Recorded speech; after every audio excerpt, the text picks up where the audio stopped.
ሃይ ጄሚናይ ቅዳሜን ከሰዓት የትኛው ቴሌቪዥን ጣቢያ ፕሮግራም ነው? ቅዳሜን ከሰዓት የተባለው ፕሮግራም የሚተላለፈው በኢቢኤስ ቴሌቪዥን ነው። ከዛ ፕሮግራም ላይ እስኪ ሁለት ፕሮግራም ንገሪኝ። በዚህ ፕሮግራም ውስጥ የሚካተቱ ሁለት ታዋቂ ክፍሎች ቤተሰብን ፍለጋ የተሰኘው እና የምግብ ዝግጅት ፕሮግራም ናቸው። ሌላ ማወቅ የምትፈልገው የተለየ ክፍል አለ? አዘጋጆቹን ስማቸውን ትነግሪኛለሽ? የቅዳሜን ከሰዓት ፕሮግራም የምግብ ዝግጅት ክፍል የተለያዩ እንግዳ ሼፎችን እና ባለሙያዎችን ስለሚያስተናግድ የተወሰኑ ቋሚ አዘጋጆች ስም ለመጥቀስ አስቸጋሪ ነው። እሺ፣ ስለ ሻይ ሰዓት ፕሮግራም የምታውቂው ነገር አለ? የሻይ ሰዓት በኢቢኤስ ቴሌቪዥን በሚተላለፈው በቅዳሜን ከሰዓት ፕሮግራም ውስጥ የሚካተት ልዩ ክፍል ነው። በዚህ ክፍል ውስጥ የተለያዩ እንግዶች ተጋብዘው ስለ ህይወታቸው እና ስለ ተለያዩ ርዕሰ ጉዳዮች ይወያያሉ። አመሰግናለሁ። ምንም አይደለም። ሌላ የምትፈልገው ነገር አለ? ምንም ነገር የለም። አመሰግናለሁ። ሰላም የቅዳሜን ከሰዓት ቤተሰቦች፣ በእንግዳ ሰዓታችን ላይ ነው ያለነው። እስካሁን ከማሽን ጋር ሳወራ ነበር ከኤአይ ጋር። አሁን ግን ኤአይን ከሚያውቅ ሰው ጋር ላውራ ስለሆነ ተከታተሉ።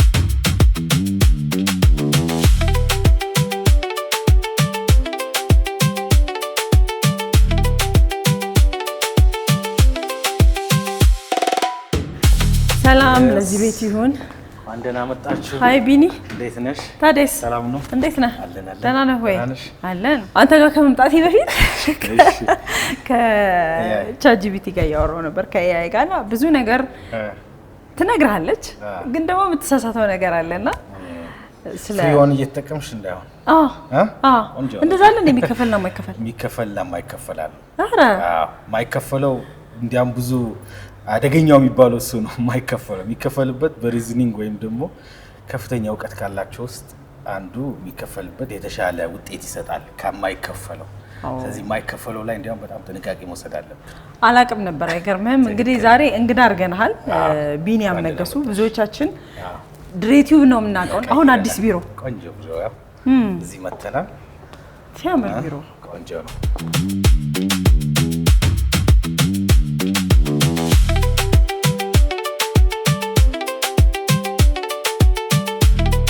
ቢሮ በጣም ነው የሚያምረው። ከቴክኖሎጂ ጋር ለማቀራረብ ጥሩ ኢንቫይሮንመንት መፍጠር አለብን ለሁሉም አካላቶች።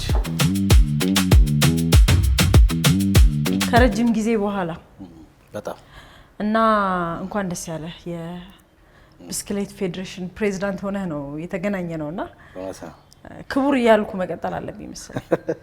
በስሜ ብትጠሪኝም ችግር የለም። ያው የድሬዳዋን ነገር ታውቂዋለሽ። የብስክሌት ፍቅር በጣም ከባድ ነው። ህብረተሰቡ ለሳይክል ያለው ነገር በጣም ስፔሻል ነው እና በተለይ ከ5 ዓመት በፊት የብስክሌት እንዲያንሰራራ ድሬዳዋ ላይ በጣም ብዙ እንቅስቃሴ ያደርግ ነበር። ፕሮግራሞች ላይ የብስክሌት ውድድሮች ማዘጋጀት፣ ያ ኢንተረስት እየተመለሰ ሲመጣ የልጆቹን ፍላጎት እያየን ስንሄድ ለምን ብስክሌት ክለብ አይጀመርም በሚል የራሴን የብስክሌት ክለብ ሁሉ ጀምሬ 5 ዓመት ብስክሌት ውስጥ አሳልፌ ነበር። እንደ አንድ ሆቢ ነው ማየውና ይገርማል። ያን ነገር ነው ወደዚህ ወደ ፌዴሬሽኑ ያመጣኝ ብዬ አስባለሁ። እንደዛ ከሆነ ጥሩ ትሰራለህ ብዬ አምናለሁ። እንኳን ደስ ያለ በድጋሚ ቢኒ። አመሰግናለሁ። ዛሬ እንግዲህ እንግዳችን እንድናደርግ ስናስብ አንደኛውና ዋነኛው ምክንያታችን ቴክኖሎጂ ነው። ወደ ኋላ ነው የምመልስህ፣ ወደ ድሬቲዩብ፣ ወደ አጀማመርህ፣ ወደ ያኔው ቢኒያም እና ትንሽ ከዛን ጀምር። እኔ እንግዲህ በቴክኖሎጂው ላይ ነው ህይወቴን ያሳልፍኩት፣ አይቲዩ ላይ ነው። አይቲዩ ስትገቢ እንግዲህ ያው ኢንተረስቱ በዛውን ያህል አንድ ነገር ነው በራሱና ድሬቲዩብም የተወለደው ከዛ እንትን ነው። በሌላ ሀገር እንደዚሁ በስራ ከሀገርን በወጣሁበት ወቅት ድሬቲዩብ በዛ ነው የመጣው። ድሬቲዩብ ላይ ብዙ አመት ሰራ። ወደ አዲስ አበባም ተመልሼ እዚህ ሀገር ላይ ያው የድሬቲዩብ እንቅስቃሴዎች ብዙ ሄደዋል። ከዛም በኋላም የቴክኖሎጂ ካምፓኒዎችን የተለያዩ የቴክኖሎጂ ካምፓኒዎችን ከፍቼ እየሰራው እገኛለሁ። አሁንም ቢቲኔት ቴክኖሎጂ ሶሉሽን አንዱ ነው። እንደዚሁም ደግሞ በፋይናንሻል ኢንስቲትዩት ላይ እንደ ፈናን ፔ ላይም እነዚሁ ላይ እየሰራው እገኛለሁ። ያው አርቲፊሻል ኢንተለጀንስ አንዱ ፓርት ኦፍ ኢት ነው በአሁኑ ሰዓትና የደረስንበት። አዎ አርቲፊሻል ኢንተለጀንሱን ያካተተ ሲስተም ሰርተን እየተንቀሳቀስን እንገኛለን። ለዋናው ነገር ከቴክኖሎጂ ጋር አንድ ላይ መጓዝ በጣም ኢምፖርታንት ነው። ያኔም ዩቲዩብ አለ፣ ዩቲዩብ መጣ፣ በቢሊዮን ዶላር በጀት ይዘው መጡ። ከዛ ሰዎች ወደዛ ሽፍት የማድረግ እንትን አለና ቴክኖሎጂው ሽፍት ሲያደርግ አንቺም አብረሽ ነው መጓዝ ያለብሽ። እንዳልከው እንደ ዘመኑ ነው የምንኖረው። አሁን በካሴት ሙዚቃ አንሰማም፣ በሲዲ አንሰማም፣ ወይ በፖስታ አንላላክም፣ ቻት የምናደርገው እና ወደ ኤአይ ስንመጣ እስኪ መጀመሪያ የራሱ ኤአይ ምንድን ነው? ከዛ እንጀምር። ይገርምሻል፣ ኤአይ አርቲፊሻል ኢንተለጀንስ ማለት ነው። ኤአይ በነገራችን ላይ አስገራሚ ወቅት ላይ ነው የምንገኘው። የኛ ጄኔሬሽን እድለኛ ጄኔሬሽን ነው። በነገራችን ላይ ዘጠናዎቹ ምንባል እውነቴን ነው። እኛ ዘጠናዎቹ ልዩ ብዙ ቴክኖሎጂዎች አይተናል። በፊቱ ቀደም ከህትመት ቢጀምርልሽ የህትመትን ስራዎች በመቶ ዓመታቶች ነው የቆየው። ከህትመት በኋላ የኤሌክትሪክ የመብራት ኃይል ወደዚህ ህይወታችን ውስጥ ለመዳረስ 50 ዓመት ፈይቶበታል። መኪና 50 ዓመት ፈይቶበታል እና በዚህ ትንሽ ዓመታት ውስጥ ግን ብዙ ነገሮች ተቀየሩ፣ ብዙ ነገር ተለውጠዋል። ወደ እንትን ስንመጣ ግን ኮምፒውተር ላይ ስንመጣ ከኮምፒውተር ኢንተርኔት የምንለው ላይ 25 30 ዓመት ብቻ ነበር የፈጀው። በጣም ትንሽ ጊዜ ነው። ኢንተርኔት 15 ዓመት ምናምን ብንለው ወይ 15 20 ዓመት ድረስ ነው ወደ ዴይሊ አሁን በየቀኑ የምንጠቀምበት ጉዳይ ሆኖ ቀርቷል ህይወታችን ውስጥ። የዘጠናዎቹ ምልሽ ለዛ ነው እኛ ከኮምፒውተሩ ጀምሮ ከህትመቱ ኮምፒውተር ሁሉንም ያየ ትውልድ ነውና አሁን ደግሞ አርቲፊሻል ኢንተለጀንስ መጥቷል። አርቲፊሻል ኢንተለጀንስ ገና 3-4 ዓመቱ ነው ወደዚህ ከመጣ። በሚገርም ፍጥነት እያደገና ግዴታ አስፈላጊ ወደምንለው ደረጃ እየደረሰ ያለበት ሁኔታ ነው ያለውና አርቲፊሻል ምንድነው? በፊት ኮምፒውተርን ይሄንን አድርግ በዚህ መልኩ ስራ እያልን ነበር ሶፍትዌሮች የሚሰራው። እኛን የምናዘው በአብዛኛው። አሁን አርቲፊሻል ኢንተለጀንስ ግን አንድን ማሽን ነው ያንን ቱል ወይ ያንን ማሽን በምሳሌ እያሳየን የምናስተምረው አርቲፊሻል ኢንተለጀንስ ያ ማለት ነው። ለምሳሌ በኤግዛምፕል የኛን የአኗኗር ሁኔታ፣ የኛን ጥበብ፣ የኛን ትምህርት፣ የኛን እውቀት ነው ለዚህ ማሽን እያስተማር ነው ያለን። ስለዚህ በሚሊዮኖች የሚቆጠሩ መጽሐፍቶችን ዓለም ላይ ያሉ እውቀቶችን በሙሉ በዚህ መልኩ አንብበው በዚህ መልኩ ተረዳ እያለን አርቲፊሻል ኢንተለጀንስን ፊድ እናደርጋለን እና አሁን ያንን ጀጅመንት እንዲኖረው ራሱ የሚያገኘውን ዳታ በራሱ ሲስተም ጀጅመንት እንዲኖረው አድርጎ ውጤቶችን ይሰጠናል እና አርቲፊሻል ኢንተለጀንስ ማለት ባጭሩ ይሄ ነው። እንግዲህ ሰፊ ነው። ሰፊ ነው። በእርግጥ ግን እኔ አንዳንዴ ገርመኛል። በቃ ጥያቄ እንጠይቀዋለን፣ ይሰማናል፣ ይመልስልናል እና ጥያቄያችን እንዴት ነው መጠየቅ ያለበት? ባይ ዘ ዌይ አርቲፊሻል ኢንተለጀንስ ሲታሰብ ከቻት ቦት ጋር ወይ ቻት ከማድረግ ጋር ብቻ ይታሰባል። በጣም በነገራችን ላይ ሰፊ ቶፒክ ነው ኤአይ ዛሬ ላይ በጣም ጥንቃቄ ሊወሰድበት የሚገባ ቴክኖሎጂ ነው። በሁሉም ህይወታችን ውስጥ ያለ ቴክኖሎጂ ሆኗል። አሁን እንኳን ሳናቀው ኤአይ በየስልኮቻችን ላይ አለ ሳናቀው። አንዳንድ ጉዳዮች ሰርች ስናደርግ የኤአይ እርዳታ አለው። ጉግል ድሮ ሰርች ስታደርጊ አንድ ጉዳይ ላይ የተለያዩ ዌብሳይቶችን ነው የሚሰጥሽ።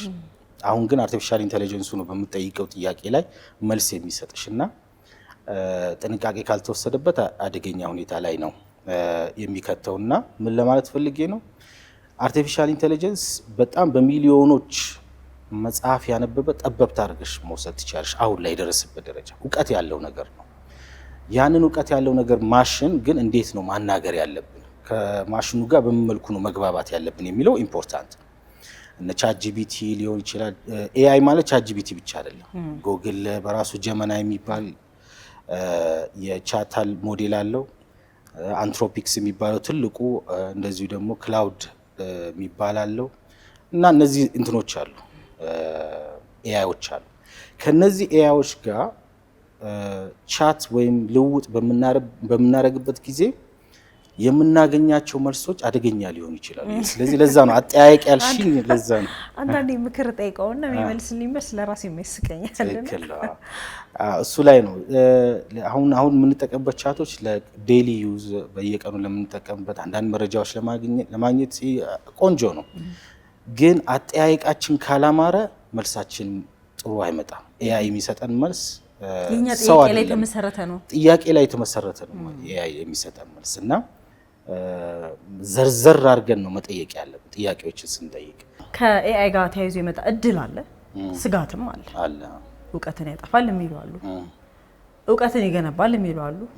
የሰው ልጅ ደግሞ በሌላ ይተካል፣ የሰው ልጅ ከጥቅም ውጪ ሊያደርግ ይችላል የሚሉ አይነት ሀሳቦች አሉና ስጋቱንና እድሉን እናንሳ። እንደ ማንኛውም ቴክኖሎጂ ነው። እንዲያው እንደ ትልቅ እድል ነው መውሰድ ያለብን፣ መቀበልም ያለብን ለዛ ነው። ስራችንን ሊወስድ አይመጣም ኤአይ፣ ስራችንን ሊያግዝ ነው የሚመጣው ኤአይ። ትልቁ እንደ እድል ነው መውሰድ ያለብን። ምክንያቱም አብዛኛው ጊዜ ሚስኮንሰፕሽን ነው ይሄ። በተለይ ስራ ሊያጠፋ ይችላል፣ እውቀት ሊያጠፋ ይችላል ብለን ልናስበው እንችላለን። ግን ኤአይ ማለት ብዙ እውቀት ያለው የራስሽ አስጠኚ አድርገሽ ልታስቢ ይገባል። ብዙ እውቀት ያለው ወይም የቢሮ አዲስ አሲስታንስ ወይም ሰራተኛ አጋዥ ሰራተኛ አድርገሽ ስራሽን ሊወስድ ሳይሆን የሚመጣው ስራሽን ሊያግዝ ነው። አሁን አንድ ምሳሌ ልስጥሽ። ለምሳሌ አካውንታንት ያኔ የወረቀት ስራ ነበር በአብዛኛው የሚሰራው።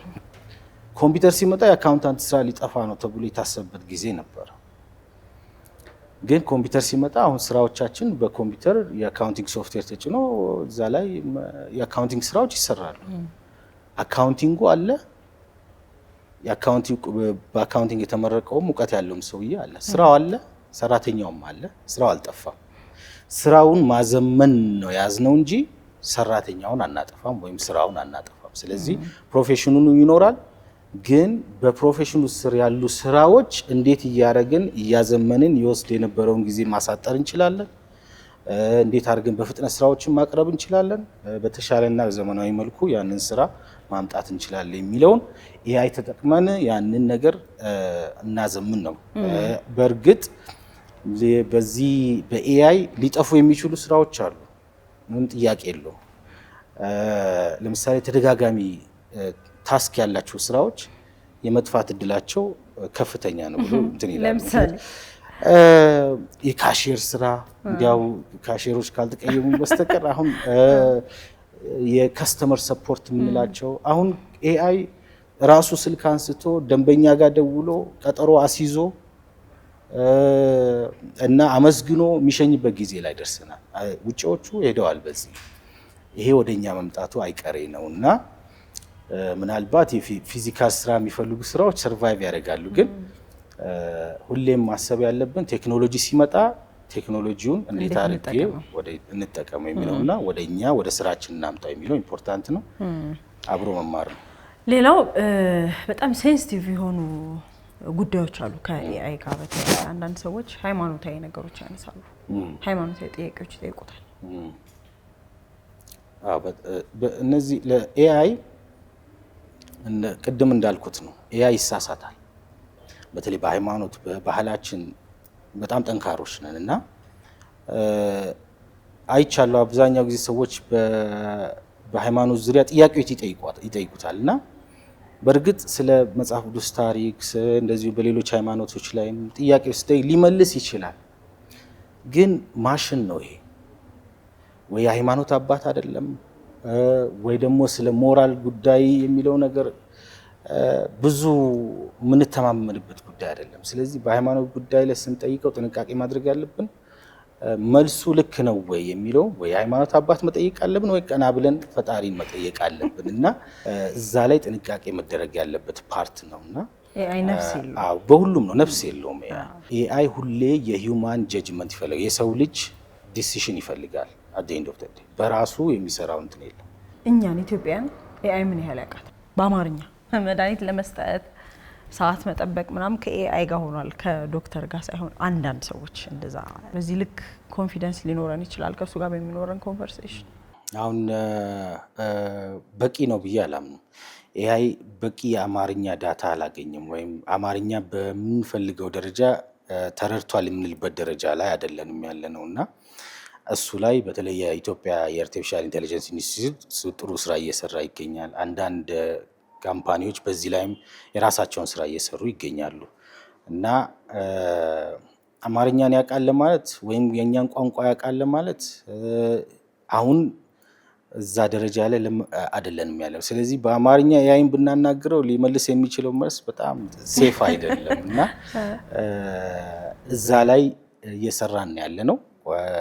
አማርኛ ላይ ጥንቃቄ መደረግ አለበት። ቋንቋ ላይ ኢትዮጵያ እየሰራች ነው። ስለዚህ ኤአይ ወደ ኢትዮጵያን ወደ ኤአይ ያመጣን ያለንበት ጊዜ ነውና ቋንቋ ላይ በኤአይ የተሰሩ ቪዲዮዎችን መለየት እስከሚያቅተን ድረስ አሁን የውጪዎቹን አንዳንድ መለየት የሚያቅተን አይነት ቪዲዮዎች አሉ። የማስተማሪያ ቪዲዮዎች፣ ምክር ሊሆን ይችላል።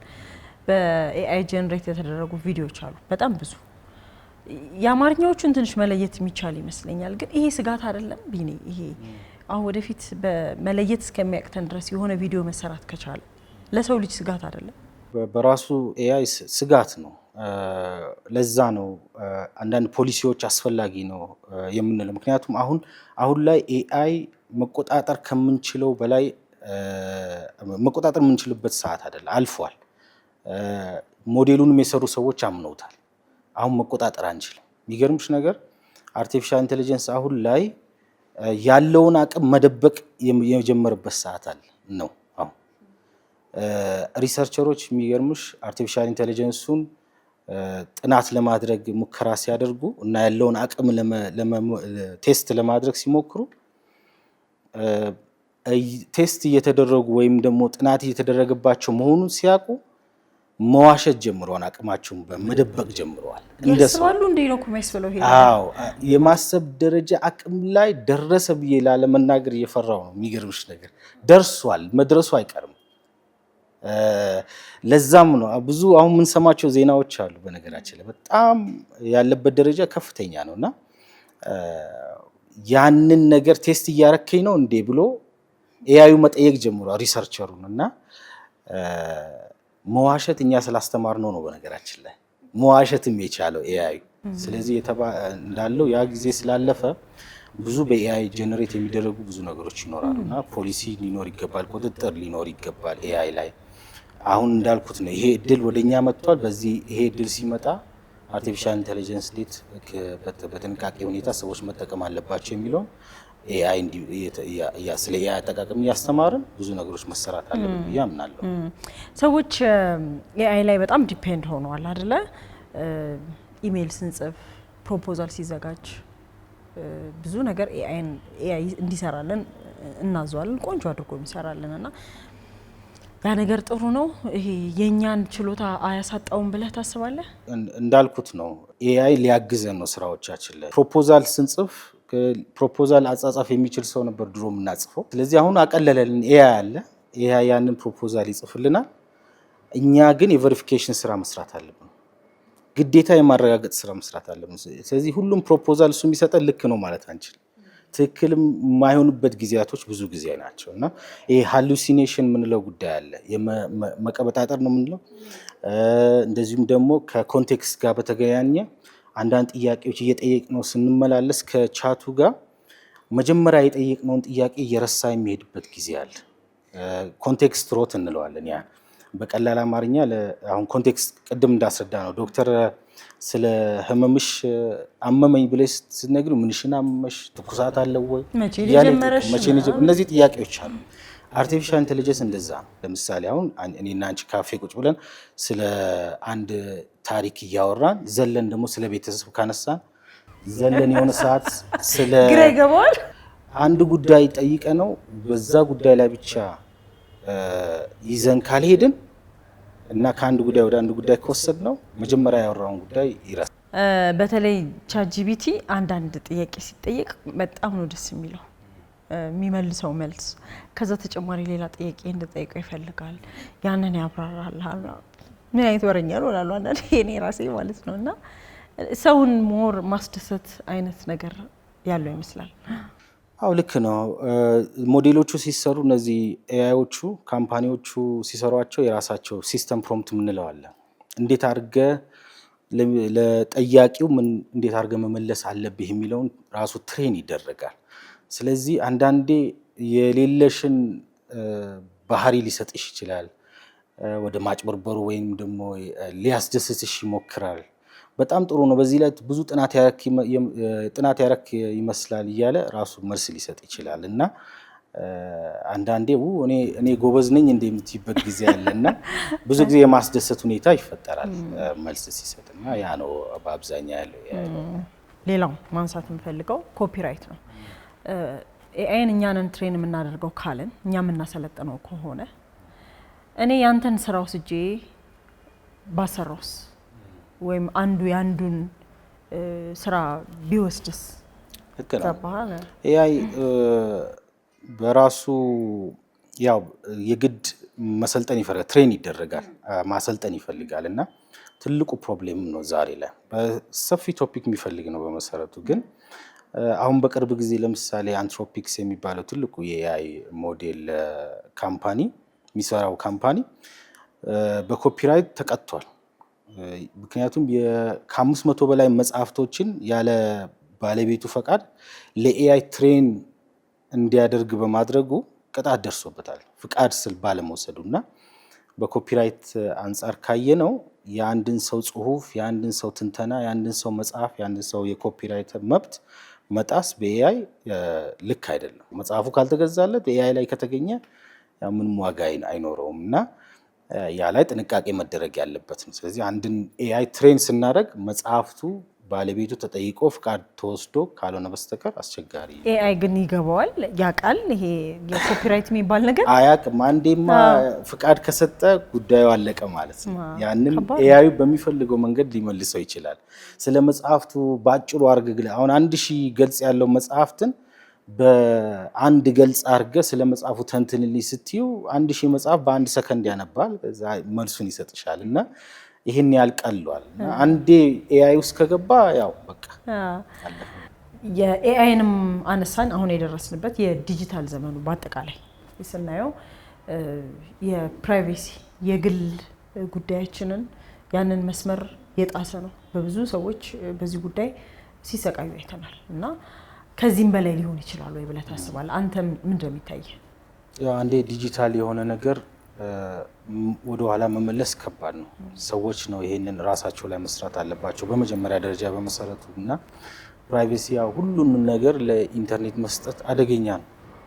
ሁሉን ነገር ፖስት ማድረግ የልጆቻችን፣ የቤተሰቦቻችን፣ የራሳችን ራሱ ፎቶግራፍ አሁን ላይ ሶሻል ሚዲያው ላይ ሌሎች መንገድ ላይ እንደፈለግን መልቀቅ በጣም አደገኛ። አሁን አርቲፊሻል ኢንተለጀንስ ያንን ፎቶግራፍ አንዴ ከያዘው በቃ ጉዳዩ አመለጠ። እንደፈለገ አድርጎ በሌላ መንገድ ጀነሬት ሊያደርገው ስለሚችል እና ፕራይቬሲን እንደ አሁን ፌስቡክ፣ ሌሎች ራሱ አርቲፊሻል ኢንተለጀንስ ላይ ይህን ፕራይቬሲ ለመጠበቅ የራሱን የሆነ ስቴፕ እየወሰደ ነው። ሰውም ፕራይቬሲን እንዴት ይጠብቃል የሚለውን የራሱን ስቴፕ መውሰድ አለበት። ልጆቻችን ላይ በተለይ ትልቁ መስራት ያለበት ጉዳይ እዛ ላይ ነው። በምን መልኩ ምን እንደሚሆን አይታወቅም። አሁን ላይ ከእጅ ካመለጠ አመለጠን። አንድ ነገር ዲጂታል ከሆነ በኋላ ድሊት ብናደርገው ራሱ ስቲል ኢንተርኔት ላይ አይጠፋም፣ ይኖራል፣ ሁሌ ይቀጥላል። እና ያንን ጥንቃቄ ማድረግ አለብን። አይገርምህም ቢኒያው? ድሬቲዩብ በነበረ ሰዓት ያኔ እኮ ሶሻል ሚዲያ ራሱ በደም የለም እንጂ ፌስቡክ አለ መሰለኝ። ፌስቡክ አለ እንዳልከው በዚህ ዓመት ውስጥ እንኳን የሆነውን ነገር ስታስበው በጣም ይገርማል። ለዛ ነው ኤአይ የሚሆነውን መገመት አንችልም የሚባለው። ለዛ ነው ያው የኤአይ የአርቲፊሻል ኢንተለጀንስ አባት እንለዋለን፣ ጋድፋዘር ይባላል፣ ጄፍሪ ሂንተን ይባላሉ። አሁን እሳቸው ምናሉ ኤአይ በዚህ ፍጥነቱ ከ10 ዓመት በኋላ ምን ሊሆን እንደሚችል እንኳን የኛ የአይምሮ የማሰብ ደረጃ እንኳን ሊገምተው አይችልም ብሎ ይላል። ስራችንን የለወጠ ይሄዳል፣ ግን ሁሉንም ይለውጣል አይደለም።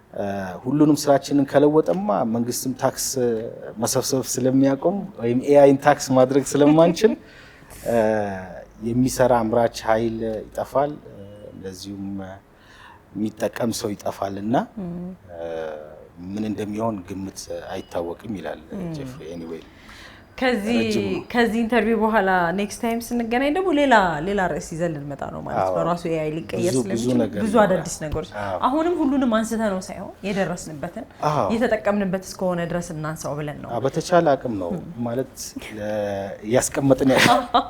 አሁን ብስክሌትን በተመለከተ ምን አዲስ ነገር እንጠብቅ? የመጨረሻ እናድርገውና በዚህ እናጠቃል። በብስክሌት ስለጀመረ በዚህ ጨርሱ። ብስክሌት ፌዴሬሽን አሁን ላይ በነገራችን ላይ ብስክሌት በኦሎምፒክ የመጀመሪያ የተሳተፍንበት አንዱ የስፖርት እንትን ከአትሌቲክስ ጋር ማለት ነው። ፌዴሬሽኑን ማጠንከር የስፖርቱ ባህል ህዝብ ውስጥ እንዲገባ ማድረግና ወጣቶችን ኢንስፓየር የሚያደርጉ እንዲታዩ የሚያደርጋቸውን ውድድሮች እንዲዘጋጁ ማድረግ እሱ ላይ ዋነኛ የምንሰራበት ነውና በዲጂታል የተሻለ የሆነ ፌዴሬሽን ለመፍጠር እንግዲህ ያው በቴክኖሎጂ ዓለም ውስጥ ስላለው የዲጂታል ኢኮሲስተም ክሬት አድርገን ህጻናት ላይና ሴቶች ላይ ሰርተን የተሻለ ፌዴሬሽን ለማድረግ እቅድ ይዘናል። በኤአይ ቴክኖሎጂ የታገዘ የብስክሌት ፌዴሬሽን እንደሚሆን ተስፋ አደርጋለሁ። መልካም የስራ ዘመን ይሆንልኝ። እንግዲህ በጣም ነው የማመሰግነው ስለነበረን ጊዜ። ጥሩ ነው፣ አመሰግናለሁ በጣም ለሰጣችሁኝ እድል እና ቴንክ ዩ። እኔም በጣም ነው የማመሰግነው ቢኒ። ቴንክ ዩ።